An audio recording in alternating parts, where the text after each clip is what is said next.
Hello and good morning or good evening, whichever it may be when you are viewing this. It's good to have you in our class. This is class 3 of Life and Work of a Preacher, number 2. And we have been dealing with some things. The last time in our last class, pardon me, we met and we looked at a sermon. We were talking about how to list your sermons and keep track of them and so forth. And maybe that information was useful for you. Maybe it wasn't. It's up to you to use it or not use it. But if you are looking at the notes that I sent you, by the way, I'll be sending you, or you will probably by the time you view this, you will already have copies of these notes, updated copies. But nonetheless, if you have them, turn to page number 7 of the notes that I sent you, and we're going to look. I have it entitled "More Technical Stuff." Now, that's not very, collegey like, but anyway, it's I put stuff in quotation marks. There's just some things that you, as a preacher, you're going in your work, you're going to need to know, or at least you'll have to deal with it. And number one, we're talking about in making a decision after you get out of school, or even while you're in school. You have to make a decision if you are going to preach. What size congregation do you want to be with? And we have here such as small, 50 to 100, maybe to 130. That could, in some areas, that'd be a large congregation, but 50 to 120 is generally considered a small congregation. Medium, from 130 to maybe 170 or 200, and then large from 175 and up. So as you you start looking for a place to interview, or you start looking for a place to go where you can move, if they have a house for you and you can move there, or if you buy your own house and they pay you a housing allowance or whatever it is, those are things that you would have to work out with the elders or the men there. But each one of these has a plus and a minus factor to deal with. Regardless of which one is chosen or accepted, the preacher must insist. Now, this is whether you're with a 400-member congregation or you're with a 50-member congregation. You simply must insist, because it is part of your work, and you have to insist that this is going to continue to be part of your work, to spend at least 3 or 4 hours a day in private study, uninterrupted time. And of course, if you're honest, and I would assume that you are, you will use that time for that particular purpose. You won't use it to, well, I've got to go out to Walmart or something like that. You will use that time honestly and industriously, if I may say that, or studiously, where you are preparing sermons, you are studying, you are looking at different words and their meanings. Whatever you do in your study, this is what you want to do at this time. And it's every day, Monday through Friday. Now, there will be exceptions to that, and they can be noted. But have that agreement with whatever size congregation you have that agreement that they're going to have to give you at least 3 hours. I have always pretty much asked for and received 4 hours a day each week to prepare things, to stay sort of isolated in my study, where I could study and in the quietness and not be interrupted by this or that. And it will benefit you as a preacher.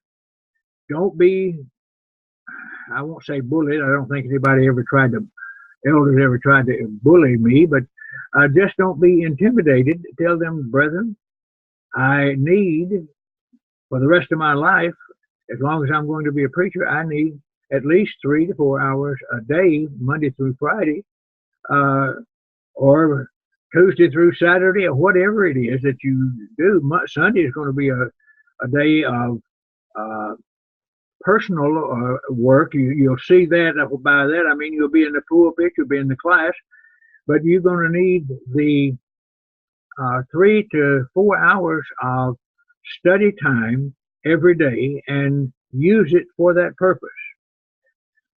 So when you start making these decisions, consider that. Again, this is not a cut and dried type thing. It's going to be different perhaps in each situation, whether you're go with a small congregation or a big congregation or whatever.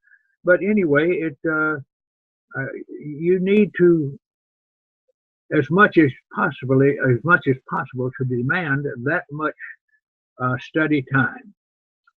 And then number 2, Roman numeral number 2, working with no eldership. There's a difference. There's a large difference in working with an eldership, a scriptural eldership, an eldership that is doing its work. Now, you'll run it sometimes into elderships that they are elderships in name only, and they're going to expect you to make most of the decisions. Don't get caught in that, if I may be candid in it, because you then become the denominational pastor. Like the denominations have, they have the pastor who runs everything. And that's not your job, and you don't want that to be your job. But if there is no eldership, then you have to be careful that the men of the congregation don't put you in that pastor situation. You are one of the men. You probably will have, if you go to a congregation where there are no elders, you will probably have men that will be you probably have business meetings, and the way they generally do that, somebody is appointed as chairman of each meeting, and you go through a parliamentary procedure thing of reading of notes and all of this kind of stuff to what was done at the last one, and you have someone to record these things, and then things are brought up that need to be discussed. It has to be done whether you have elders or not. There are some things, business affairs, that have to be taken care of. Again, neither elders nor businessmen or business meeting men can change any doctrinal part of the Bible. They can't change anything of the Bible, but there are things that you have to do to keep the church, the congregation running, the business part of it and all. You have to have a treasury. You have to have different ones who will take care of the building, and etc. And all of these things you probably already know, but you've got to make sure that other men in the congregation get involved, that they volunteer or assigned certain projects for, if you want it to be for a year, if you want it to be for 3 months, or whatever, from business meeting to business meeting. That would have to be determined by the business meeting, by the way. But just beware that you don't let the men acquire or sort of ease into the position. Well, he's here, our preacher's here all the time. He can take care of that. If you do that, and if you volunteer, say, well, yeah, I can. All right, you're knocking off, if it's going to take you 15 minutes to do that, you're knocking off 15 minutes of your 3 hours.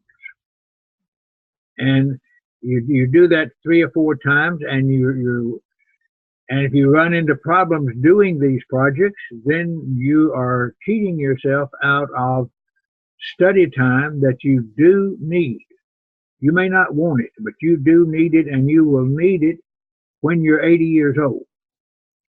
There won't come a time in your life when you do not need to study. You will never know enough not to study some more as far as the Word of God is concerned. Take that as a give me, because I can tell you at 83 that this is a fact, that you need that time if you are teaching a class, if you're preaching, even if you're retired, about as I, quote, am retired, you still need to do that study for your own personal benefit and, I might say, enjoyment. Make Bible study not a drudgery or something that I've just got to do. Make it something that I want to do. Read books by others. I have been reading all the books I can find. Brother Winfred Claiborne's work on the International Gospel Hour, and those are some rich books. If you have an opportunity to get them, you can get them from, I believe it's David Sain or Paul Sain or somebody publishing, whatever one it is. You can get them from there, and whatever they cost, they are worth the price. And it's just, this was a great man. He's gone from us now, but he was a great man, and I never met the man as far as I know, but he would be my kind of preacher. And in reading these, I have begun to sort of, even in my teaching and what times I do preach, I have tried to inculcate some of his ideas into my own life. So you need, I'm simply saying that to say you need the study time regardless of how old you are.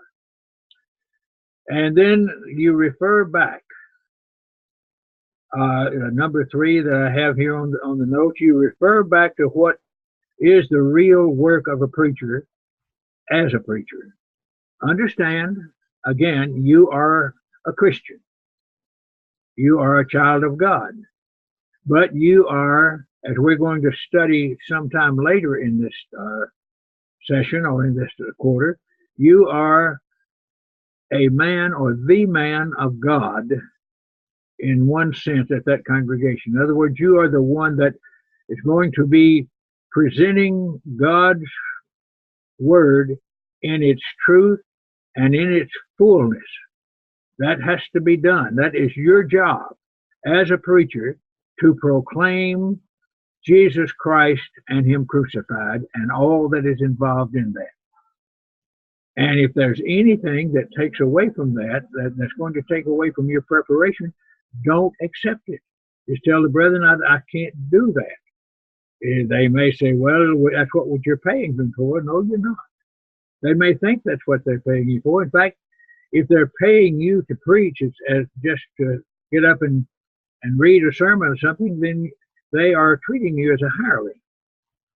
And I'm not being overly critical of brethren, but sometimes they don't really realize what your work is, and you have to tell them. So you, if there's no elders there, then you be a preacher. That's your first responsibility. You are to preach the word. You are the people in Acts, the elders or the apostles in Acts told the men who came, or when there was a complaint about the Grecian widows being neglected, the apostle said, it is not fit.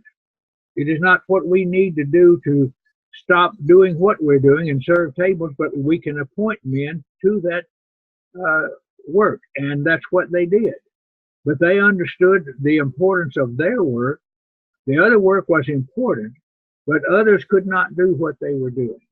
And 90%, maybe even 100% of the people in the congregation where you will go will not be able to do what you do. There may be a retired preacher there. There may be others there that have done a lot of study.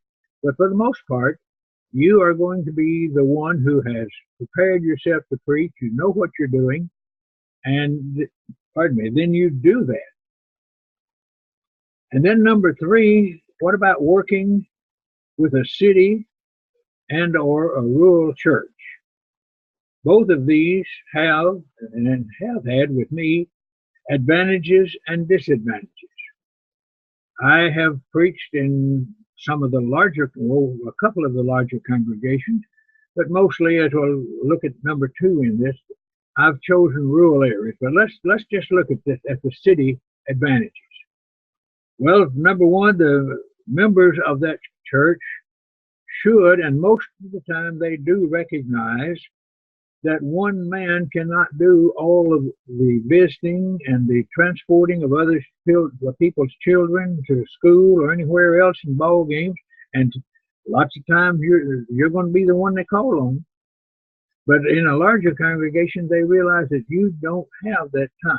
You can't take that. And if you do that for every family that asks it of you, then you'll have to go to Google on or internet on Saturday night and try to dig out a sermon somewhere that some denominational preacher put together. And I'm being facetious here. But in a larger congregation, it usually it'll have elders, and the elders have already offered you or given you the time to do your work, and then it's not expected of you. The disadvantages is that it takes much longer to get to know everybody and to get to develop a trusting and personal relationship.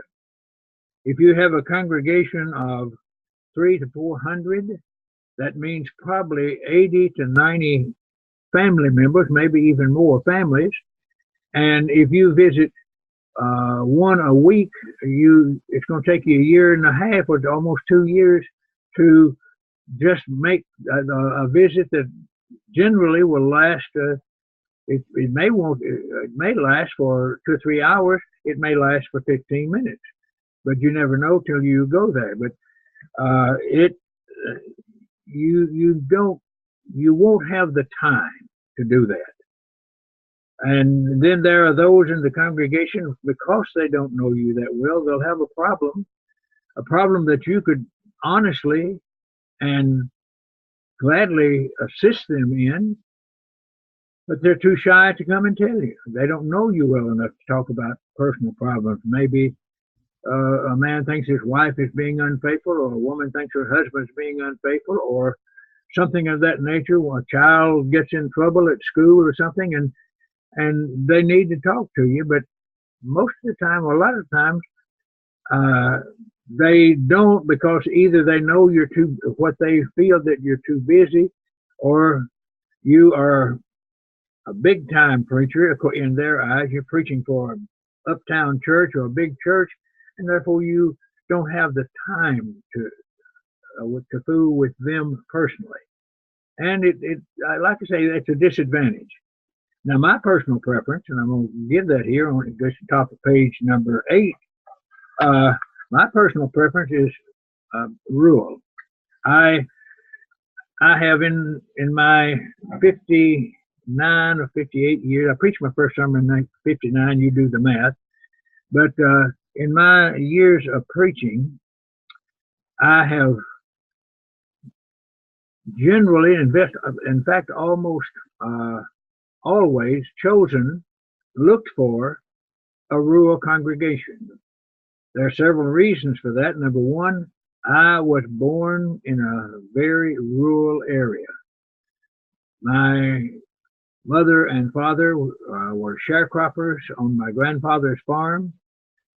We knew what poverty was. I knew rural people. I knew how they thought and so forth. And I guess I can say I'm one of them when it comes to a rural church. I have found also rural people, and I don't want to seem like I'm casting reflection on the city churches, but rural people, they're more down to earth with you. They don't, as my mother used to say, they don't try to put on airs with you.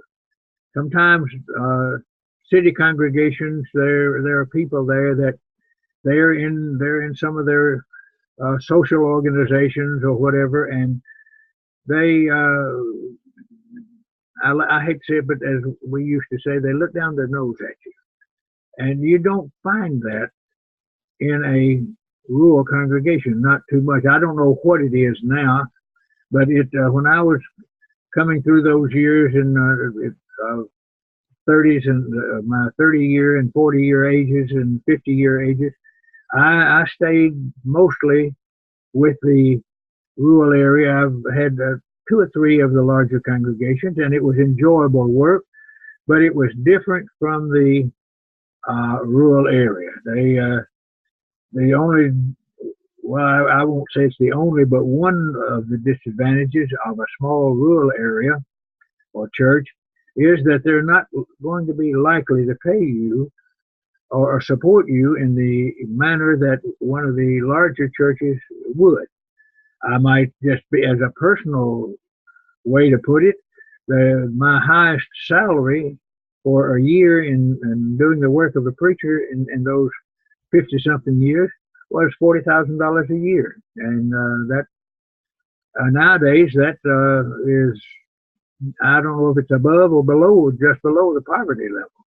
But anyway, I knew at that time there were preachers making 60 and 70 and 80,000, and some even into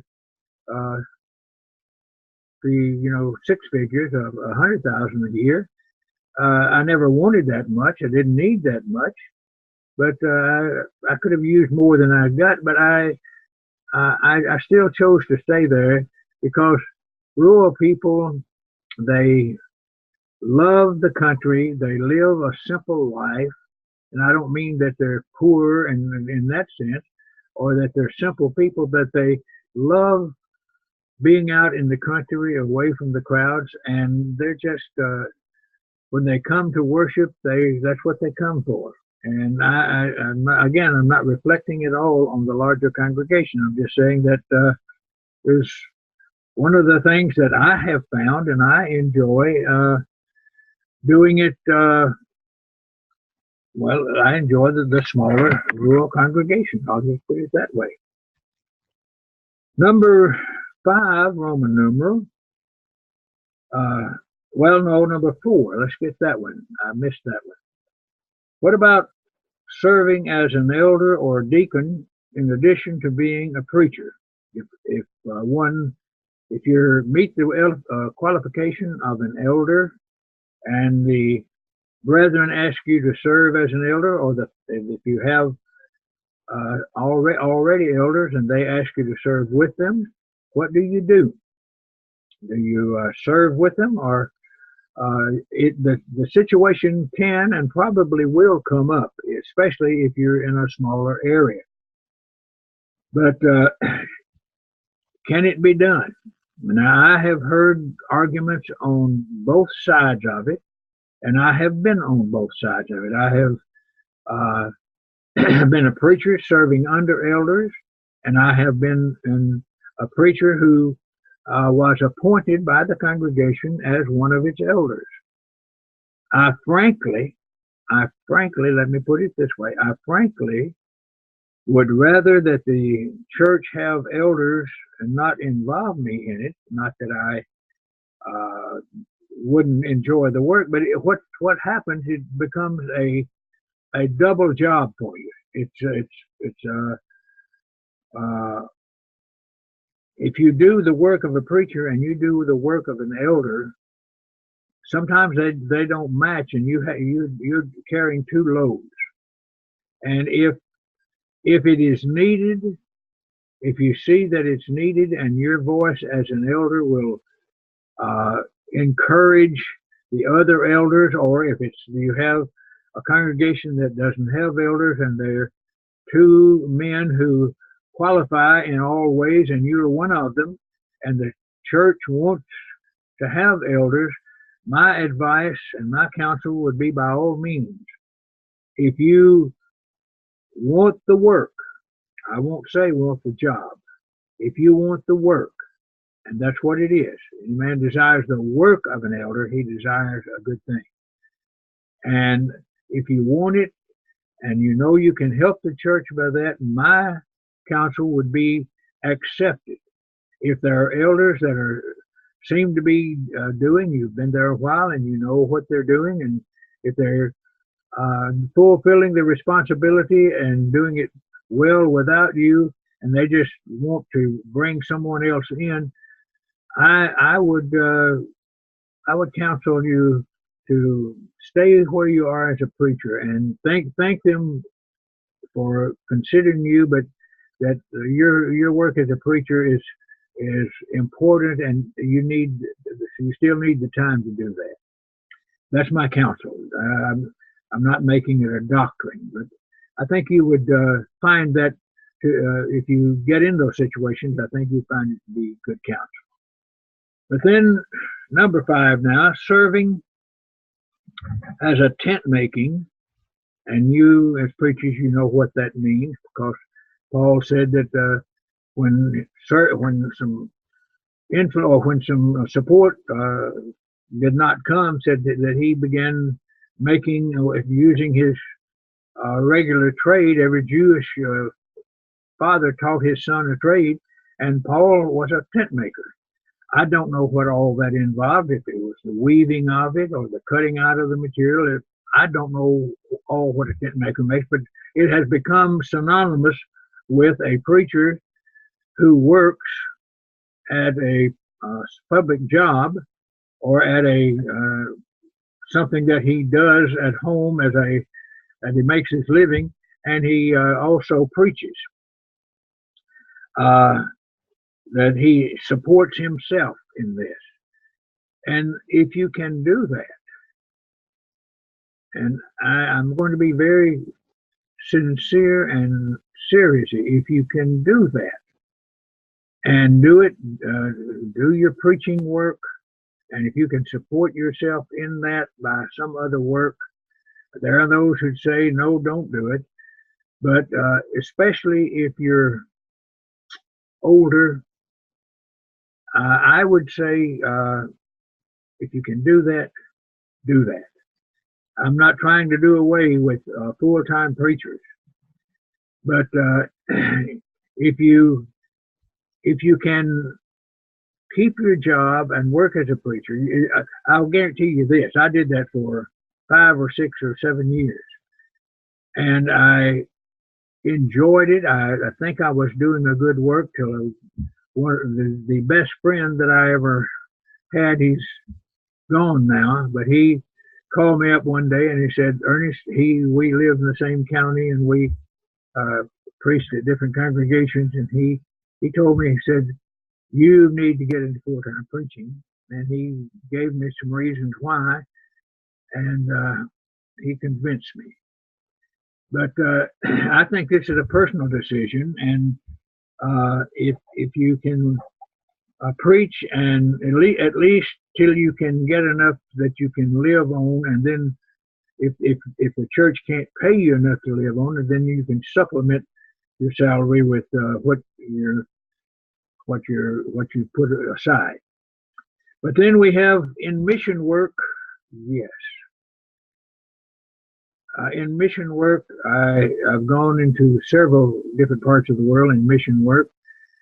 I have never taken a salary from the place or the church where I either established or where I taught as a teacher in a preacher training school or anything of that nature. I get my support from people back in the States, and churches who know my work, and individuals who know my work. I do not beg for it, but I announce that I need X amount of dollars to go into this field for 3, 4, 5 months to do work. I've been requested to go there, and I go there or more than a year. In fact, we went to Russia for 3 years, or 4 years actually, and we were in Singapore a year and a half. And I never took salary from either place, either Singapore, the people at Singapore, or the congregation in Russia that we have established. I didn't take I didn't make merchandise of them. I wasn't there to take their money. And that's the point that I wanted to make, because as you know, to the televangelists, their big push is that if you want to get rich, you've got to make me rich first. And I despise that doctrine. It's a false doctrine. It's a greedy doctrine, and I have no use for those who do it. But so if you're going into mission work, then you either get your support from congregations or individuals in the states, or you just, if you have it to do on your own, if you can afford it, do it on your own, and let it go at that. But don't go over and take advantage of those people.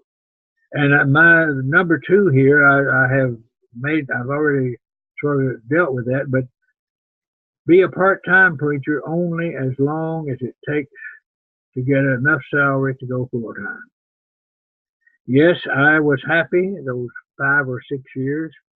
I was working as a mechanic, making a fairly decent salary, and the church was giving me $30 or something like that a week, and I was happy. But then the church wanted to go full-time, and they asked me if I would be their first full-time preacher, and I agreed. I took a rather handsome cut in a yearly pay, but I have never regretted it. I've never regretted it. It's caused some problems with my wife and me financially, but we took care of it, and I've never regretted going into full-time preaching. But now then, let's look down at Roman numeral number 6. Preaching and the language we use. How do I start? What do I say? If you do not know, if you didn't do well in high school, or if they didn't even teach grammar, then either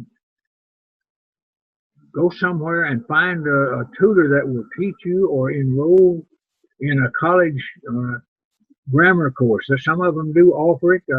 Where I went, in fact, I took 18 hours of advanced grammar, and which means I probably know how to say something right. Most of it may not. I'm making a joke there, but use simple yet proper speech. Don't say, I'm going to do this for you and I.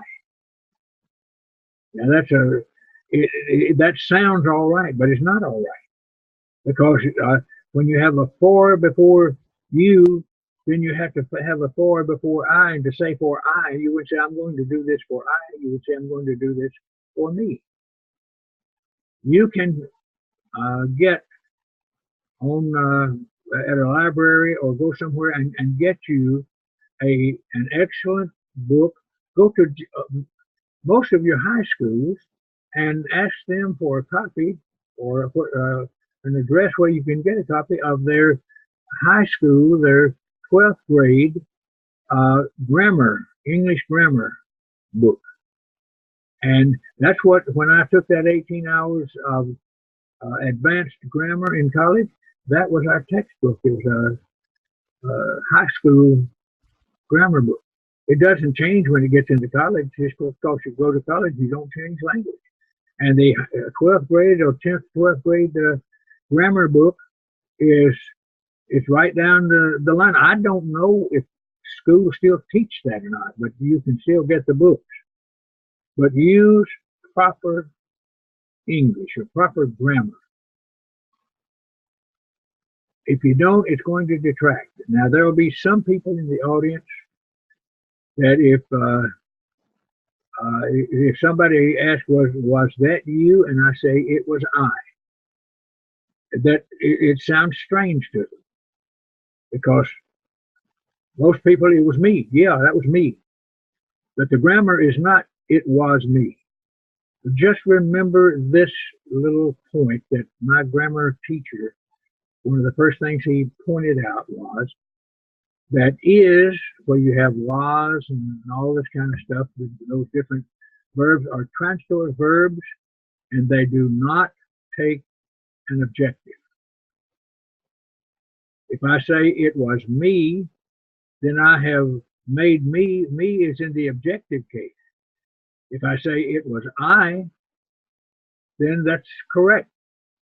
And people will look at you because they've always said, well, yeah, it was me. But learn to, don't fall into the trap of using bad grammar, and don't fall into the trap of using colloquial language. I know some people, got some kinfolks that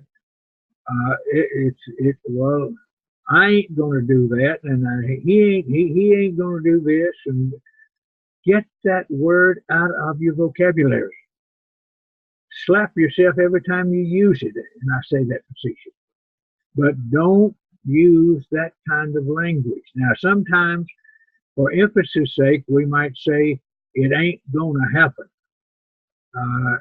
But I have even mostly taken that in quotation marks out of my language, because I just don't like that word ain't, and I don't, when a preacher uses it or a public speaker uses it, and even you see the ball teams, the announcers, they will use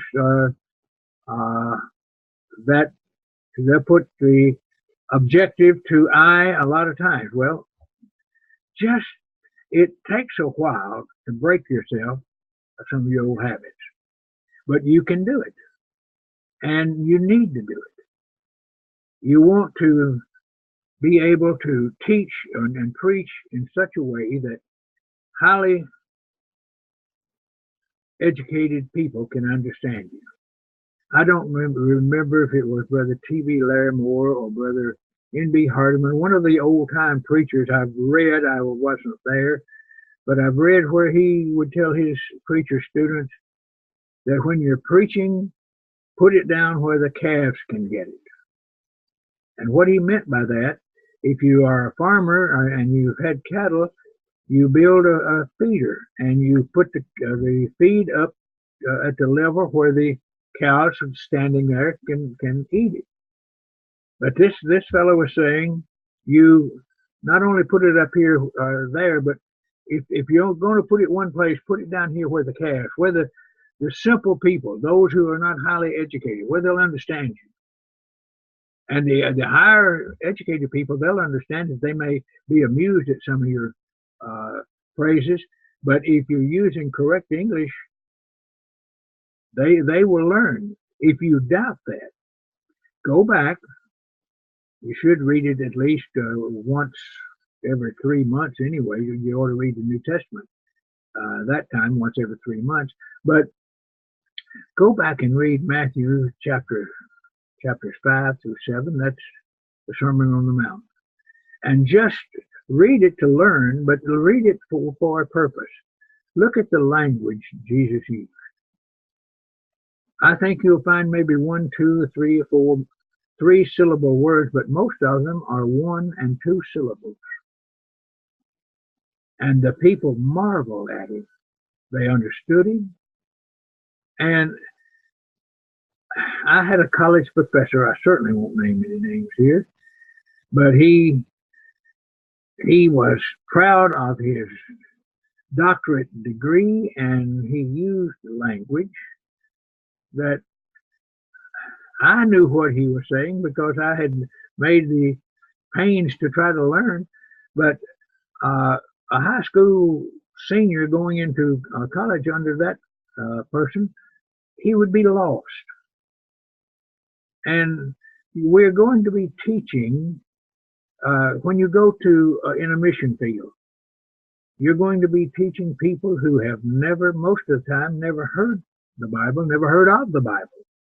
That is, if you go into places like India or Russia. When we went to Russia, the people that we dealt with had never heard of Jesus Christ.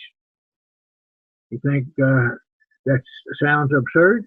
Remember, Stalin mandated that atheism would be taught in all levels of education from kindergarten up through university level. And the people that I went to, that was in 1931, the people that I went to were born after, most of them were born after 1931, and they never were told, some of them had never seen a copy of the Bible. Now, how are you going to teach them? You teach them just like somebody that had a copy of the Bible all their life, and it's been on the shelf, and they've not read it. But if you teach it, and there's an educated or an elder who knows the truth, or a deacon who knows the truth, or a member who knows the Bible, studies it, he or she will understand your language, even if you put it down where a 12-year-old or 10-year-old can understand it. So watch your language.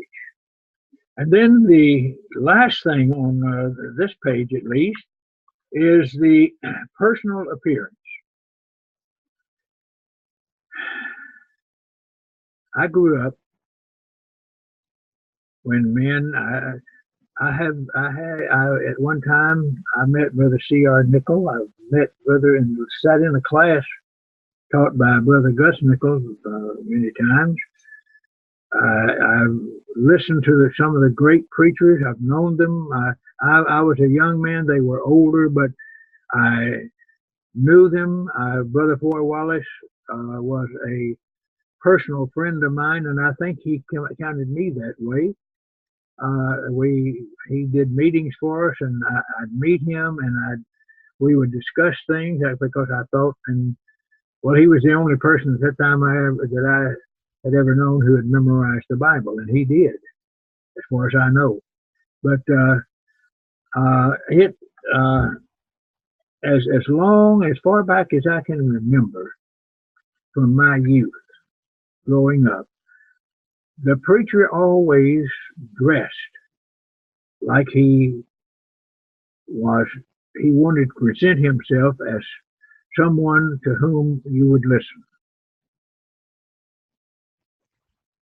It seems in the past years, and I know I'm going to get some flack on this, but it seems that in the past few years, the idea has come up that a sweatshirt and blue jeans are just as well in the sight of God, and they may be, I don't know, as a man with a suit and a tie. I do know that the school, you see, I have a tie on.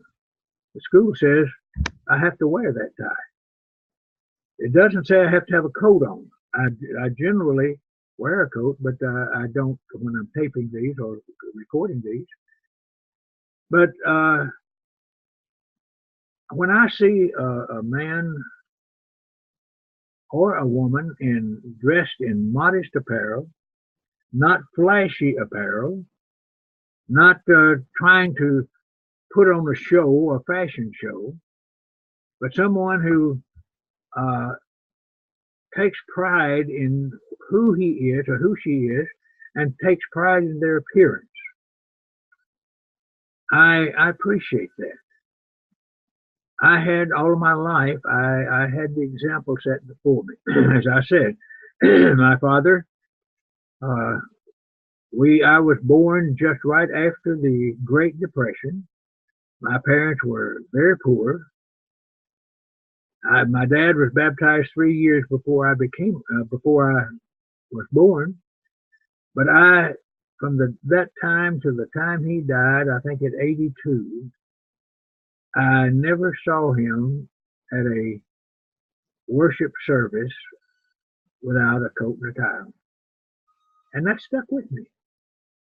He wanted to, I guess my dad in those years that I was home, he owned maybe 2 suits. So they were a little afraid because he couldn't afford a new suit every now and then. But he just would not go to worship services where God was going to be worshiped and where God was going to speak to the people through His Word, whether through a preacher or a Bible school teacher or something.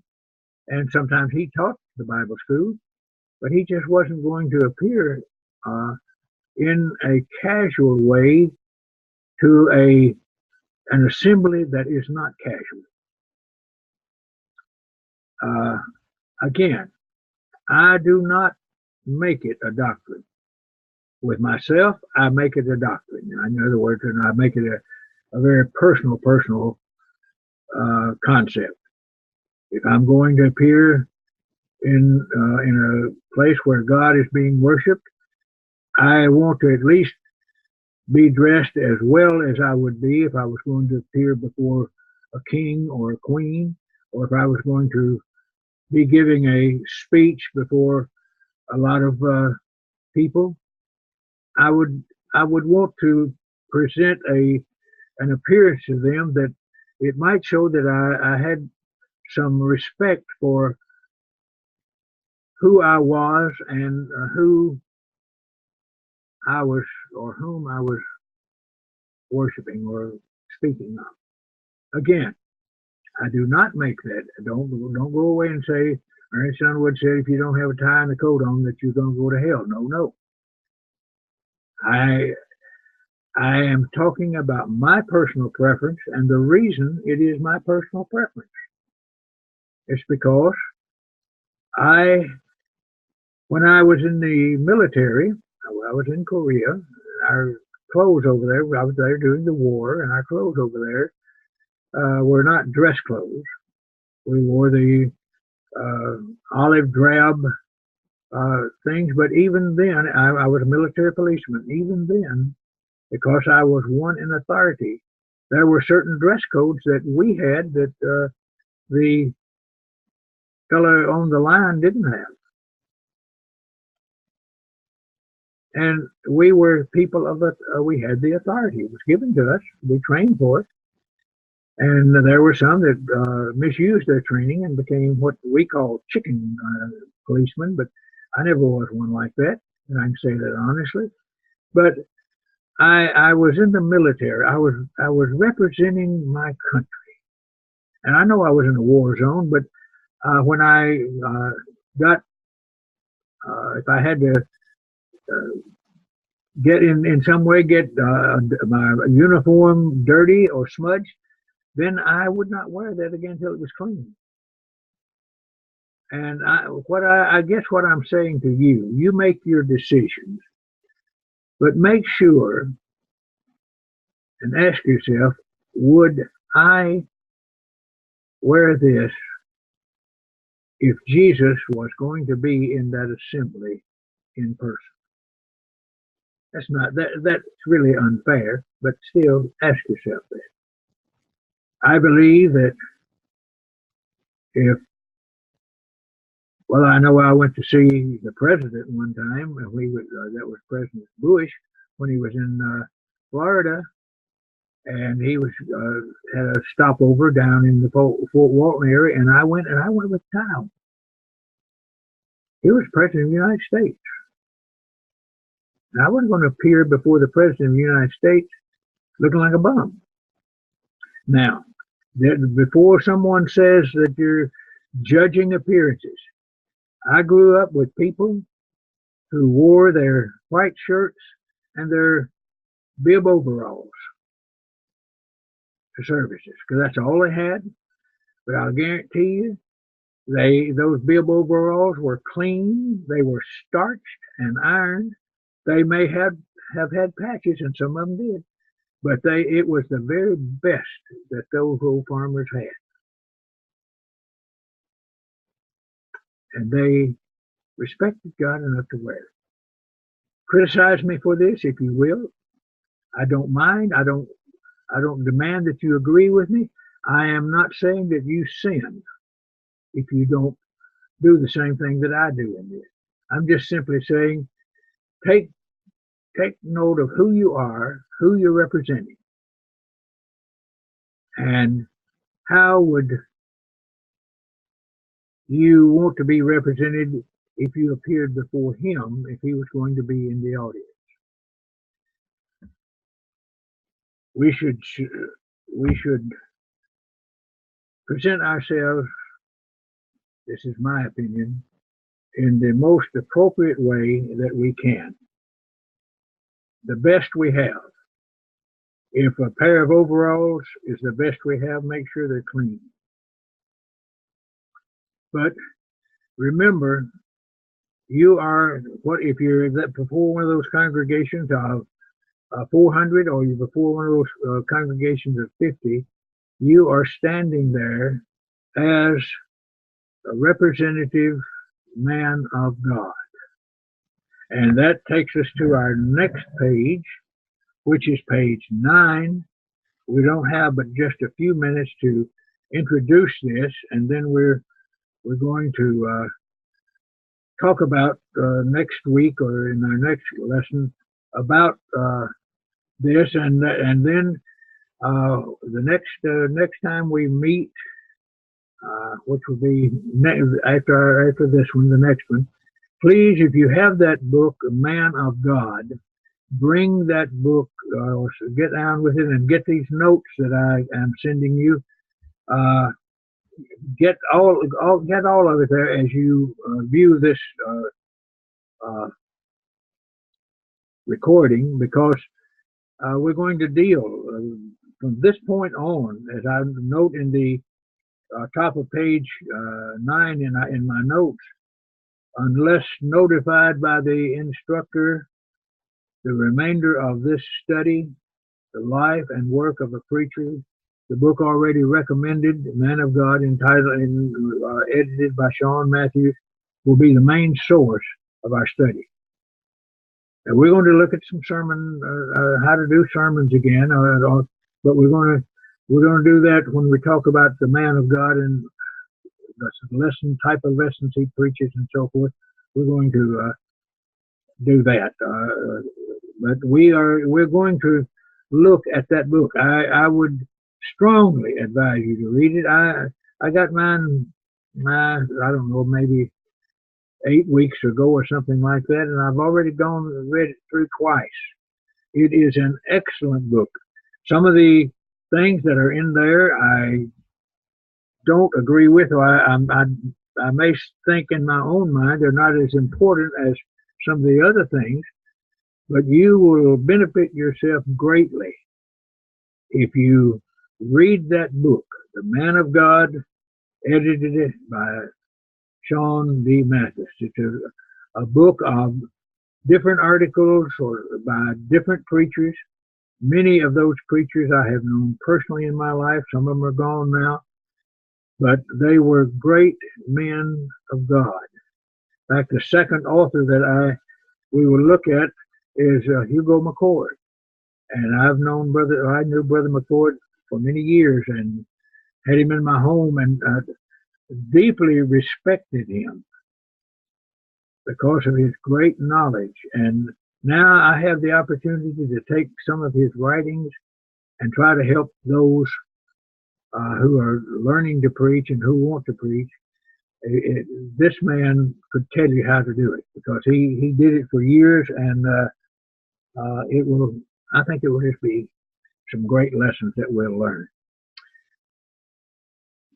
Let's look just briefly, it's about time, we have about 2-3 minutes, maybe 4, about this book, chapter 1. In chapter 1, the question is made, there are 2 introductory chapters, and then we get to the one by Brother David Farr, and then goes from there. The chapter 1, the call to preach. We talked about this in our very first lesson, I think, in the number 1 class. But why do you want to preach? What are your motives? And if you haven't made your decision on that yet, you need to make it. Do you desire to be in the limelight? Well, you'll get it. Sometimes you'll be in the limelight and it'll be more lemon than lime, I suppose. Sometimes very sour. Well, one of the writers said it's because of exemption from military. Well, that dates him because when I was 18, I was drafted, and now there is no draft. And so you don't have to escape it. But is it desire for professional status? He's a white collar man. He's a preacher. Well, you're glad that people like that and you want to be that, but not for the limelight of it or desire to be a professional. What about income advantages? You get certain things. You can mark off your income tax that other people don't get, at least they used to. Or it might be the perception that you think, well, it's just a cushy job. Man, I would like to be a preacher because most fellas never do anything. If this is your attitude about preaching, please, brother, get out. Quit the class. You don't do this. If you're doing it for that reason, if you're not doing it because you want to save the souls of men through the preaching of Jesus Christ, then get out of it. We're going to pick up with true motive next week, but our time is up today. Thank you so much for being in the class. And a lot of it's been opinion, some of it's been Bible, but the opinion part has been tempered by experience and things that I have learned through experience, and sometimes experience is the best teacher. Until we meet again, God bless you.